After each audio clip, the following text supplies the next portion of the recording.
Dans cette vidéo, nous allons parler de la polarité ou de la non-polarité des molécules. Donc pour introduire cette activité et cette notion, on commence par l'expérience que vous venez de voir en vidéo, qui est la suivante.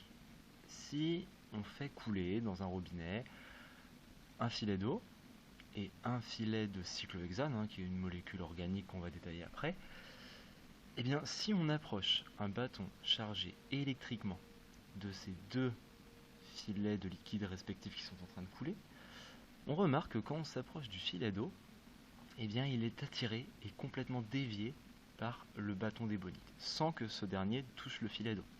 C'est-à-dire qu'il y a une interaction de nature électrostatique, un petit peu comme des aimants, qui viendrait dévier la trajectoire du filet d'eau. Or, si on refait exactement la même chose avec le filet de cyclohexane, il ne se passe rien du tout. Donc, dans cette activité, on va s'intéresser vraiment aux entités qui composent respectivement l'eau et le cyclohexane, et on va introduire la notion d'électronégativité pour tenter d'expliquer les résultats de l'expérience d'introduction. Donc, vous aviez un premier document qui vous parlait de ce qu'on pouvait appeler des liaisons ioniques ou des liaisons covalentes, en distinguant ionique et moléculaire. On va y revenir en fin d'activité. Et vous aviez surtout un document qui vous présentait ce que c'était l'électronégativité et ce que ça avait pour conséquence lorsque deux atomes qui possédaient différentes électronégativités se liaient l'un à l'autre pour former des liaisons covalentes et donc pour essayer de se stabiliser, comme on a vu dans le début du chapitre. Donc vous aviez une sorte de tableau périodique dans lequel non pas les caractéristiques des différents éléments chimiques, mais uniquement leur électronégativité. Donc là par exemple, si je fais une lecture, je vois que le carbone C, il a une électronégativité de 2,5. On verra un petit peu plus tard ce que ça signifie. Donc première question, on vous demandait comment est créée une liaison covalente entre deux atomes. Donc là j'ai déjà écrit puisque c'est déjà ce qu'on a fait dans le cours.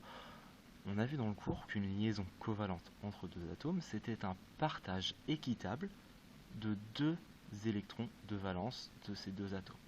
Donc là je l'ai représenté par un atome A qui se lierait à un atome B, et chacun de ces deux atomes mettrait un électron en jeu dans une liaison covalente. Par définition, c'est équitablement partagé, donc les électrons se situent vraiment entre les deux atomes qui se sont unis. Question 2, on vous demandait ce que c'était l'électronégativité. Donc là aussi je l'ai déjà écrit, c'est uniquement documentaire, c'est dans le document 2 que vous trouvez cette définition. Ce qu'on appelle l'électronégativité d'un atome, c'est sa capacité à attirer les électrons vers lui.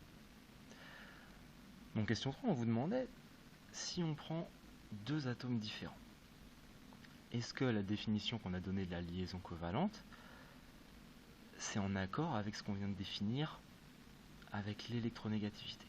Donc on prend les deux exemples AB, de deux atomes AB, chaque atome posséderait une électronégativité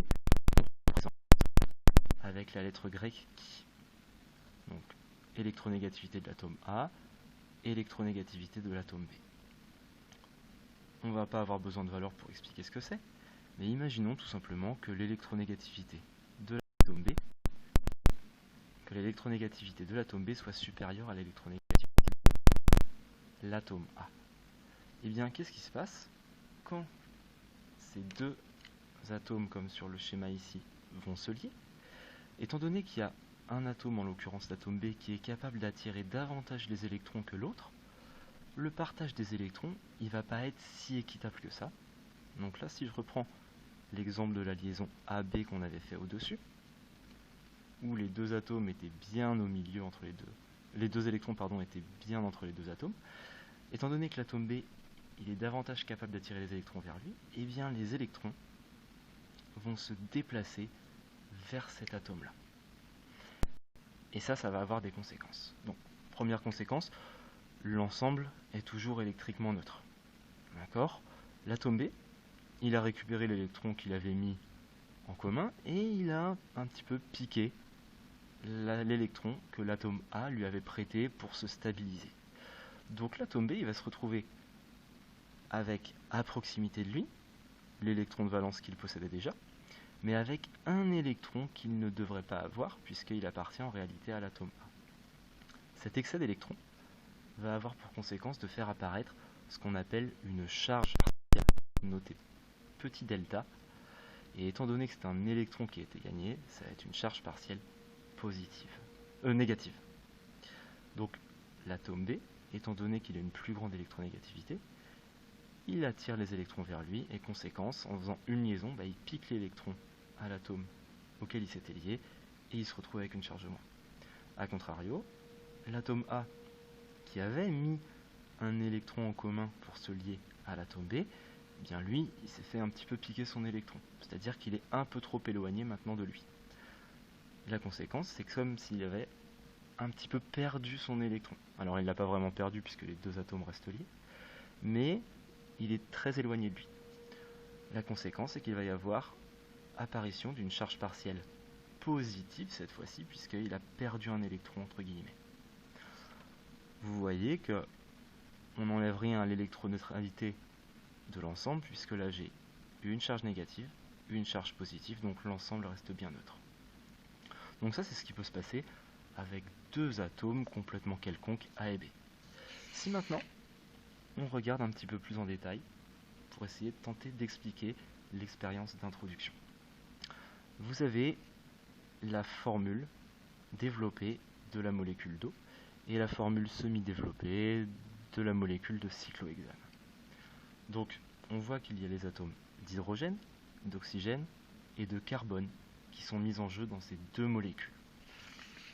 On va regarder sur le tableau et on va repérer l'électronégativité de ces trois entités-là. L'hydrogène a une électronégativité de 2,1, le carbone de 2,5 et l'oxygène de 3,5. Donc, si je reprends ça, donc je vais les noter ici.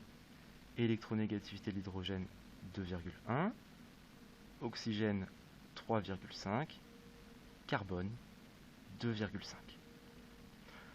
Donc là, ce qu'on peut voir, c'est que quand tous ces atomes vont se lier, étant donné qu'ils ne possèdent pas la même électronégativité, eh bien, il va y avoir, comme sur l'exemple ici, apparition de petites charges partielles, des fois des charges négatives, des fois des charges positives. Alors il y a un critère à retenir, c'est que on va véritablement avoir cette apparition de charge quand la différence d'électronégativité entre les deux atomes, donc par exemple si je faisais électronégativité de B moins électronégativité de A, eh bien on va avoir vraiment ces charges-là quand cette différence d'électronégativité elle est supérieure à 0,5. Donc ce qu'on peut faire ici, on voit que on a des liaisons OH et des liaisons CH ici, et des liaisons carbone-carbone.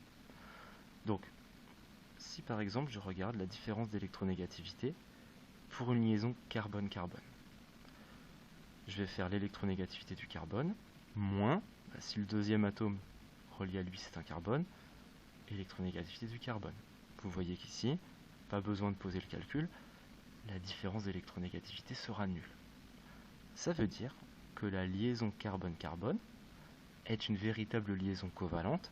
Les électrons sont parfaitement partagés. On dit, du coup, que cette liaison, elle est apolaire. C'est-à-dire qu'on n'a pas de polarité, ou encore autrement dit, il n'y a pas de pôle moins ou de pôle plus sur cette liaison.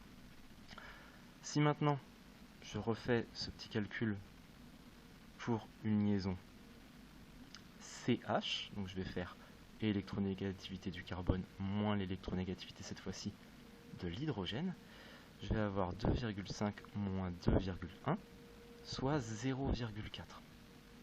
Donc là, vous voyez que j'ai une petite différence d'électronégativité. Le carbone attire davantage les électrons que l'hydrogène, mais 0,4, on est en dessous du critère à 0,5. Ça veut dire que cette différence d'électronégativité, elle n'est pas suffisante pour véritablement déplacer les électrons sur une liaison. le carbone il n'est pas assez costaud pour attirer tous les électrons vers lui. Donc on va encore avoir une liaison apolaire. Enfin, si je regarde la dernière liaison qui a été mise en jeu dans ces molécules, la liaison entre l'oxygène et l'hydrogène qu'on a dans la molécule d'eau. Je vais avoir 3,5 moins 2,5. Et cette fois-ci, je tombe sur une différence d'électronégativité de 1, supérieure au critère qu'on a annoncé un petit peu plus haut. Ça veut dire quoi? Ça veut dire qu'ici, on va avoir une liaison polarisée. Donc qu'est-ce qui se passe quand on fait ça? Là, on vient de voir que l'oxygène, il était beaucoup plus électronégatif que l'hydrogène. L'oxygène est beaucoup plus électronégatif que l'hydrogène. Ça veut dire que l'oxygène va attirer les électrons. Donc, si je représente les deux électrons dédoublés qui étaient là au début, on sait que l'oxygène attire plus les électrons. Donc les électrons, ils ne vont pas être là. Et en réalité, ils vont se déplacer pour deux liaisons. Ils vont se déplacer à côté de l'oxygène. Et là, on va pouvoir essayer de faire apparaître les charges. Si je prends uniquement cette liaison-là, l'atome d'oxygène a récupéré un de ses électrons, et il a en même temps piqué l'électron de l'atome d'hydrogène. Ça veut dire qu'il possède une charge négative en plus. Il fait exactement la même chose sur la deuxième liaison, c'est-à-dire qu'il pique l'électron du deuxième atome d'hydrogène. Donc cet atome d'oxygène là, il a piqué en tout 2 électrons à 2 hydrogènes différents. Il va donc se retrouver avec une charge 2 fois delta moins. A contrario, l'hydrogène ici a perdu son électron qu'il avait mis en commun pour former une liaison. Ça veut dire qu'il va former, on va voir apparaître une charge delta plus.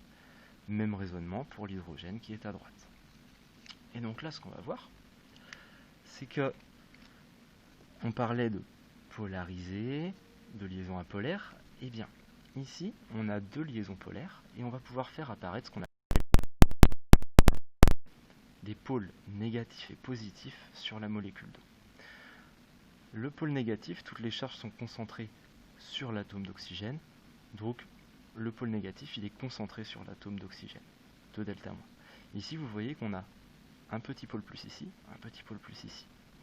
Eh bien, pour faire apparaître un pôle plus, on va considérer le milieu de ces 2 atomes d'hydrogène, et on va dire qu'ici, c'est comme si j'avais un pôle plus qui comptait 2 delta plus, plus 1, plus 1. Donc 2 charges positives, on fait comme si ici on avait un pôle négatif qui comptait 2 fois positivement. Donc là, on vient de faire apparaître un pôle moins et un pôle plus sur notre molécule. Ça veut dire que cette molécule-là, elle est polaire. Si on regarde le cyclohexane, la molécule ne contient que du carbone et de l'hydrogène, et on a montré ici que c'était apolaire. Il n'y avait pas de pôle plus ou moins. Donc cette molécule-là sera qualifiée d'apolaire. Donc maintenant, si on tente d'expliquer l'expérience d'introduction, quand on approchait un bâton chargé négativement ou positivement de cette molécule d'eau, on a vu que l'eau était attirée. Pourquoi? Eh bien, si vous approchez quelque chose de chargé positivement ou négativement, eh bien, vous allez avoir soit le pôle plus, soit le pôle moins qui va être attiré par le petit bâton qui contient des charges. Ça va donc avoir pour conséquence visible de dévier le filet d'eau.